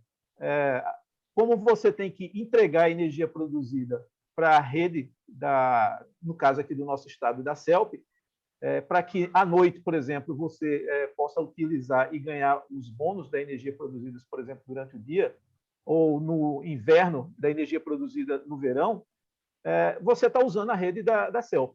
E, por isso, existe uma discussão se você não deve pagar a mais por isso, porque existe essa infraestrutura montada para você se beneficiar em outros momentos. Então, apesar de que a gente já paga a conta de manutenção mínima, que, em princípio, seria para isso, mas se alega que você está se beneficiando desse uso dessa infraestrutura, e, por isso, deve pagar uma taxa a mais. Então, na verdade, uma das grandes questões que cria independência ou não desse negócio é você poder usar essa energia independente da concessionária local. Por exemplo, em dias que falta energia aqui em casa, né, o equipamento, o conversor fica desligado e eu não posso utilizar, mesmo a placa solar está mandando energia, mas eu não posso usar para dentro de casa. É engraçado, né? Está gerando energia solar e eu fico na dependência. E você fica sem... isso aí. Então, na verdade, o grande marco assim, de independência, de criar que as pessoas fiquem independentes das concessionárias estarem tendo prejuízo nas suas ações, da CELP cobrar ou não a taxa extra por isso aí, é a questão das baterias. As baterias é que vai criar a grande independência. No momento, a gente ainda não tem baterias adequadas para isso. E se vocês quiserem investigar com relação a isso, um colega do meu departamento, o professor Flamarion Borges Diniz, inclusive esteve aqui em Projetão no primeira aula do semestre passado, ele é expert em baterias. Ele foi o cara que fez a Moura ser o que é hoje. Então, seria extremamente recomendável levar um papo com ele sobre essa questão de baterias. Talvez lançasse algumas luzes aí para vocês. Eu posso botar João, só um ponto que eu acho que é importante. Assim, só tem que tomar um cuidado, porque assim, essa é a sua visão, certo? Se o usuário ele quer basicamente baixar a conta dele, hoje tem um espaço para você instalar o painel solar, não ter uma certa autonomia. É só para deixar os alunos investigarem o tipo de público que ele quer, né? Porque vai ter gente que quer ter uma autonomia e uma independência, está mais preocupado com a falta de energia, vai ter público que está mais preocupado com a conta de energia, né? Então, a gente só não pode induzir que massa que tem um caminho, que é uma alternativa aí, mas não é o caminho, é um caminho. Tá Rapidinho aqui. Então, pessoal, vocês podem olhar aí que tem uma alternativa, né? Rapidinho aqui, que é interessante que justamente o que vocês estão discutindo agora é uma questão de informação. Mas eu queria lembrar que, assim, só para a galera explorar, né, um pouquinho mais esse negócio de informação aí, para ter mais consistente no convencimento, é que informação não é... Vocês têm que definir melhor o que é informação. Informação não é necessariamente acesso a dados.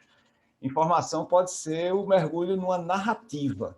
Então, quando o Zé, por exemplo, diz que ou quando alguém diz que alguma força superior pode estar, por exemplo, a Souza Cruz, quer que as pessoas fumem mais.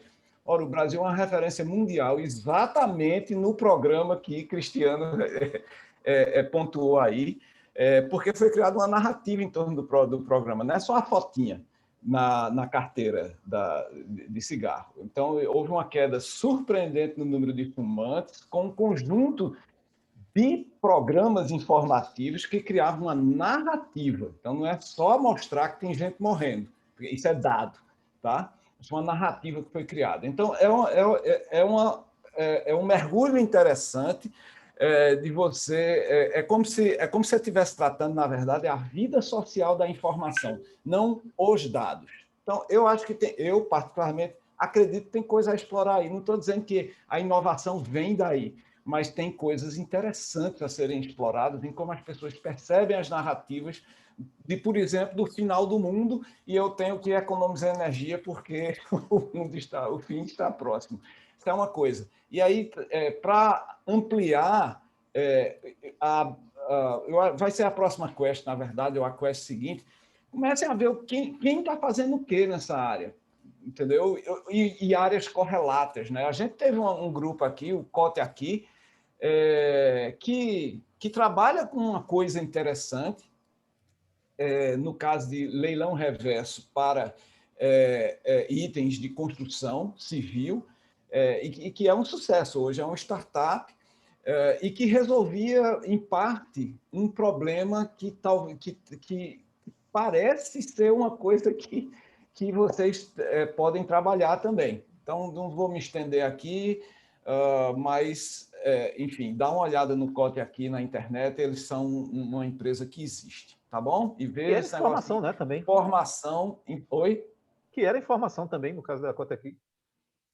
Por isso que eu estou dando o exemplo, Bosco. E então vejam esse negócio de informação como narrativa, não como dado. É isso aí. Deixa eu só recolocar minha observação no âmbito das narrativas.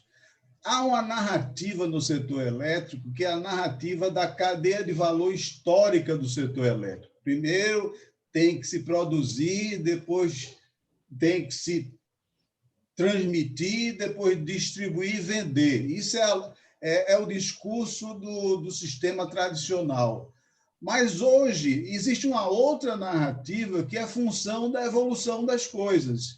A outra narrativa é que pode existir uma outra forma de produzir, transmitir, distribuir energia. E uma dessas coisas, desse novo momento, dessa nova narrativa, são os recursos energéticos distribuídos, ou seja, eles não obedecem essa lógica linear histórica, é uma outra lógica. Agora, isso é uma competição, é concorrência, são mercados, são interesses, são empresas que estão envolvidas nisso, e interesses bilionários. Então, essa percepção de que só pode ser uma falta de informação, para mim é pouco. E aí eu acho que vocês devem investigar um pouco mais sobre o mercado, como é que essas estruturas se organizam. Aí sim, aí vocês vão ter mais condições de opinar lá na frente uma alternativa a essas dores que estão aí, que vocês estão detectando. Por exemplo, Zé, aquela empresa chamada Eternit, que fabricava telhas de amianto, ela praticamente, com a desgraça que o amianto entrou, ela quase faliu. Mas agora ela está fazendo uma virada para a produção de de telhados que substituirão placas solares. Então, você, em vez de ter a sua telha, você teria uma telha solar. É essa a proposta dela, e parece que isso está recuperando. Então, tem que procurar ver essas outras possibilidades aí que vão tentar, digamos, fazer um curto-circuito nessa lógica econômica.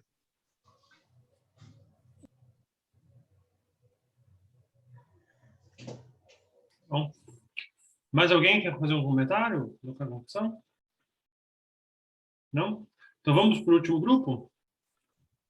Obrigado pelo feedback, pessoal. Obrigado, professores. Massa, gente.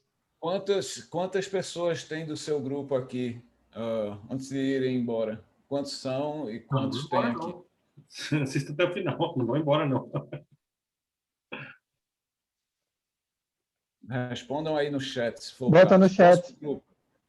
Próximo grupo, gente.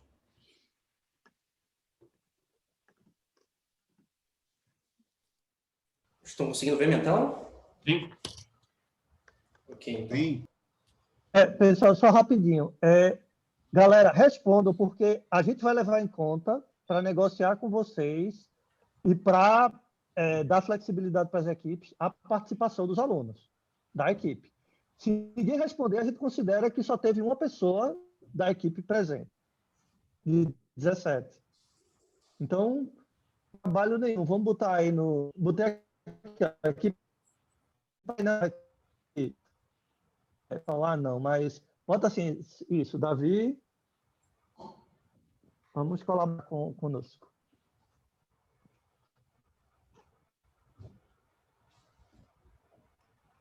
Posso apresentar?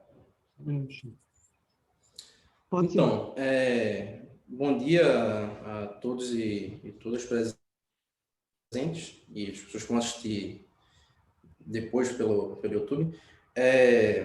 Nós somos do grupo de finanças e eu acho importante destacar que nós não, pelo menos a grande maioria do grupo não veio de apenas um grupo da Quest 1. Então, nós tivemos uma parte do grupo que tinha como temática investimento em casa.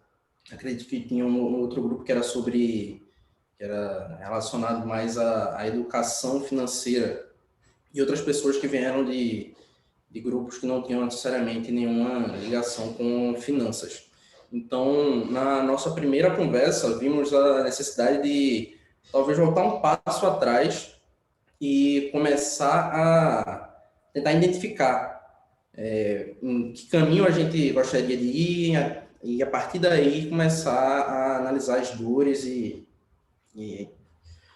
as demais características desse público. Para isso, nós fizemos uma pesquisa através de um Forms. A gente também tinha esse interesse de fazer uma pesquisa mais qualitativa, só que houveram alguns problemas e não conseguimos colocar toda essa informação que a gente coletou, fazer uma síntese, discutir ela e trazer hoje. Mas, dado o contexto da cadeira mais cíclico, acho que podemos trazer essa informação um pouco depois.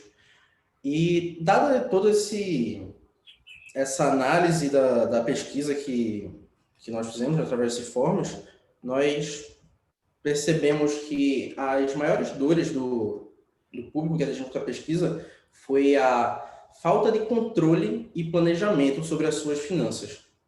Na maioria das vezes, isso é relacionado à administração desses recursos, mas muitas vezes também relacionado à renda suficiente, seja por um salário que a pessoa analisa que poderia ser maior. Então, em alguns casos, algo que aconteceu bastante foram estudantes que dependiam dos pais, então não tinham uma independência financeira, algo mais livre nesse sentido. E a partir dessas dores, analisamos que muitos dos desejos das pessoas eram relativos a melhorar o seu gerenciamento desse recurso, mesmo dado os outros fatores, como um baixo salário e etc., e através desse melhor gerenciamento, começar a ter um ciclo mais estruturado de planejamento, de controle, de diminuição dos gastos e depois, de uma forma mais evoluída em relação a essa educação financeira, da aplicação do dinheiro. Nosso formulário chegou a 44 pessoas. Nós fizemos ele no meio da última semana e fizemos essa análise ontem, então, nesse período, chegamos a 44 pessoas, e dessas 44 pessoas, 65% não usavam nenhuma ferramenta, nada que pudesse auxiliar nesse processo, alguma tecnologia e por aí vai. E os restantes 35% usavam ou planilhas ou algum aplicativo, como guia de bolso, entre diversos outros que ajudam nessa dinâmica. Mas o uso de planilhas foi quase unanimidade nessa pesquisa, foi o que podemos perceber. Dada essa análise, nós vimos que uma questão norteadora que nos daria espaço para discutir e pensar sobre a temática seria como ajudar as pessoas a organizar melhor suas finanças. Nós não especificamos tanto em relação a uma resposta que acredito que era o caminho que deveríamos seguir, não especificar tanto, foi algo que nos preocupou bastante, então a gente deixar algo aberto a ponto de termos um direcionamento, mas que abrangesse uma quantidade suficiente de assuntos. A partir disso, nós observamos algumas oportunidades como tornar o mercado financeiro algo mais convidativo, o que não é para a maior parte das pessoas ainda. E, a partir disso, aprimorar as tecnologias já utilizadas, visto que a planilha foi algo praticamente unânime durante as pesquisas. Eu não sei se vocês estão conseguindo escutar direito, aqui eu acho que tem um caminhão aqui na frente de casa. Estão conseguindo ouvir tudo bem? Então, isso manifestou. Tá dando para ouvir aqui, tá dando para ouvir, viu? Ok, tranquilo. Tá ok. Em relação à escala e impacto dessa área de pesquisa e desenvolvimento, nós percebemos que, de acordo com esses dados obtidos, cerca de 33% das pessoas indicaram que conseguem evitar gastar toda a sua renda. Então, um terço de pessoas que nós pesquisamos, apenas isso, demonstrou essa característica de conseguir poupar um pouco da sua renda desse recurso que tinha durante o mês. Esse dado que nós acabamos pesquisando, vimos que é um dado corroborado pela uma pesquisa do SPC que demonstrava que chegou à conclusão de que 67% dos brasileiros não conseguem poupar seu dinheiro. Então, foi algo que, mesmo sendo um dado inicial de pesquisa, nós observamos que teve uma certa correlação. Então, nesse primeiro momento, essa é a realidade que nós visamos mudar.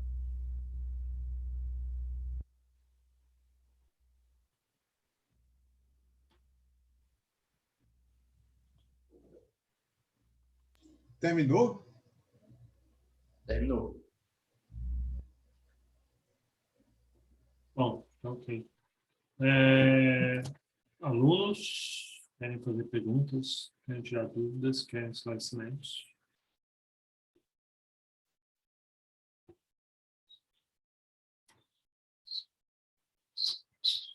Não? Professores?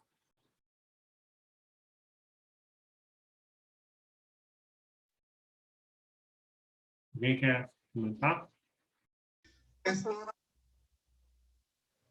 De fato, vocês perceberam um problema sério que acontece no Brasil de hoje, Agora, é importante também vocês identificarem que tem havido grandes avanços no Brasil nesse sentido.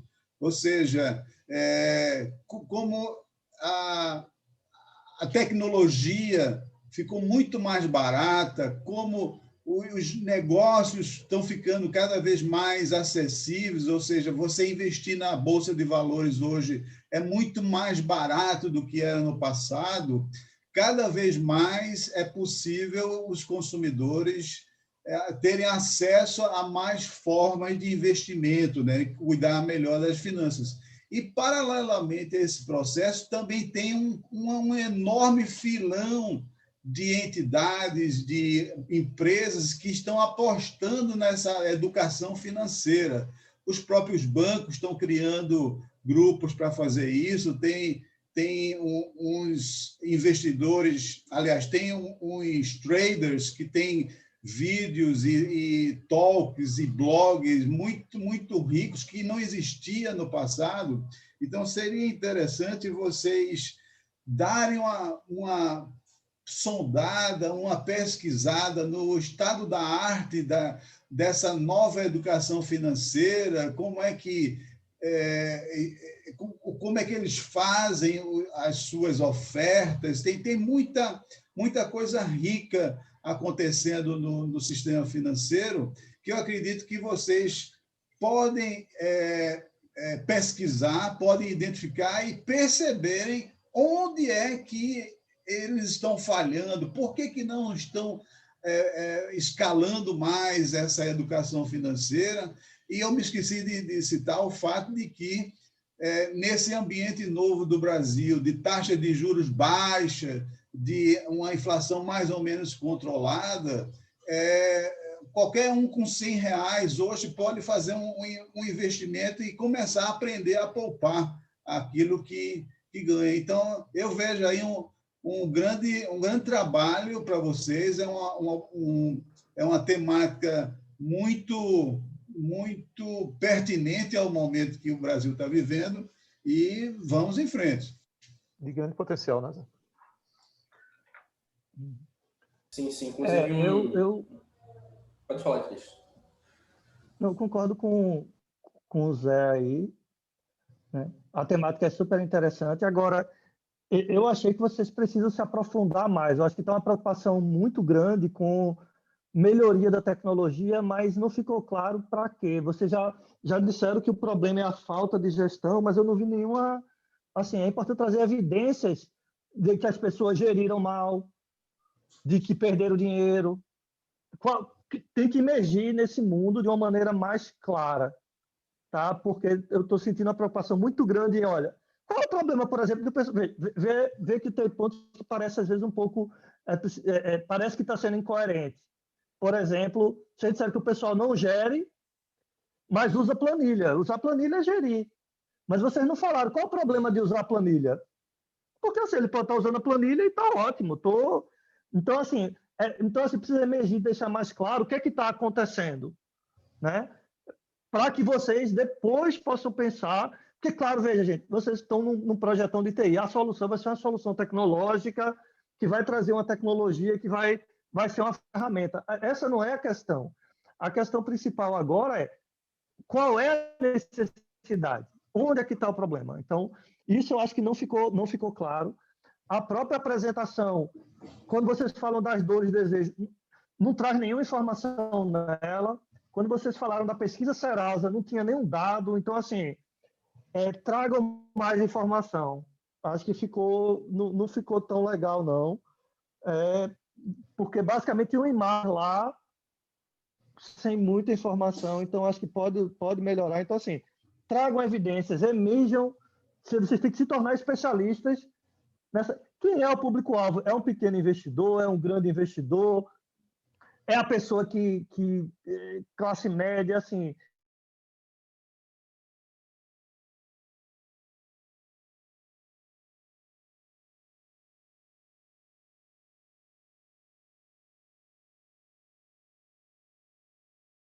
Informações, né?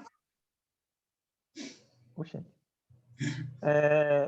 Então, gente, assim, A temática é bem interessante. O brasileiro não sabe investir, ainda é bem complexo investir, então tem um espaço muito bacana aí, mas a forma como vocês trouxeram as informações, eu acho que ainda foi meio raso, assim.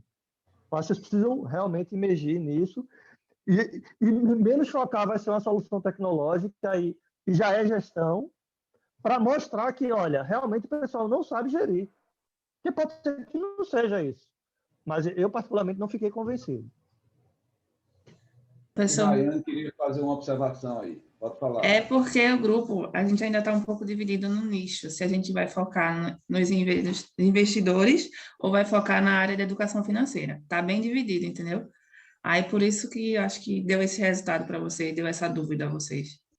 Mas veja que nem isso apareceu, pelo menos assim, para mim ficou claro que vocês já iam lidar com o investidor. Se não.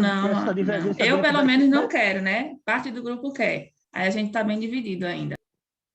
Mas uma coisa que é importante, Rayane, e assim, e faz parte do processo, tá? Isso aqui não é nenhuma crítica assim, como a gente fala, isso aqui não está valendo nota, não, tá?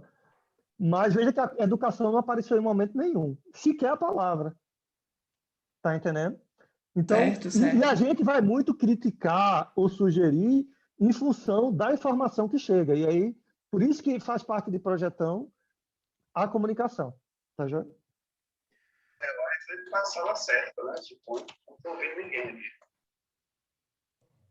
Bom, com relação a isso que o Cristiano falou, por exemplo, qualquer que seja a opção de vocês, se for educação, se for pensar no investidor, tem que trazer elementos que apontem números que mostrem que essa vai ser uma boa opção que vocês vão trilhar. Tá? Se vocês... Ao escolher uma coisa mais particular, uma possibilidade mais particular, que seria talvez um público que já investe, ou poderia ser um outro público, um público que ainda não investe. O caminho pode ser completamente diferente. Por exemplo, se for para um público que ainda não investe, então talvez existam várias possibilidades que vocês poderiam prospectar, né? Estratégias de educação, e ver, por exemplo, procurem ver por aí, é uma coisa que vocês vão ver na próxima quest, mas já procurem dar uma olhada em como é que as pessoas estão atuando nessas áreas, como é que já existe alguma coisa sendo feita. Isso vai ajudar muito a decisão de vocês para se posicionarem de uma perspectiva diferente e trazer inovação. Mas isso é uma coisa que a gente vai focar mais à frente, né? Essa questão dos concorrentes. Pessoal, se ninguém tiver mais comentários, era bom a gente ir fechando aqui. Os outros grupos já estão nos aguardando e já são quase 11 horas. Eu queria falar só uma coisa rápida.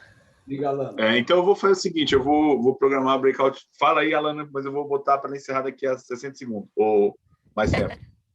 Tá. Não, só tentar não ser na equipe isso do que eu quero ou ele quer, é justamente usar esses dados e argumentos, como o Bosco falou, números, para decidir que é com base no que o usuário precisa, o que é que ele está realmente precisando mais, para vocês decidirem o tema, e não o que as pessoas da equipe querem. O tema geral já foi escolhido, então a necessidade agora quem escolhe é o usuário. Acho que Zé Carlos queria falar também, né? Não, vamos ter mais tempo ao longo do curso. Isso é só o início. Anotado. Então, vamos lá, gente. Boa sorte, parabéns e vamos para a sala central para ver a quest seguinte. Tchau. Pode leave room aí ou esperem automaticamente rolar.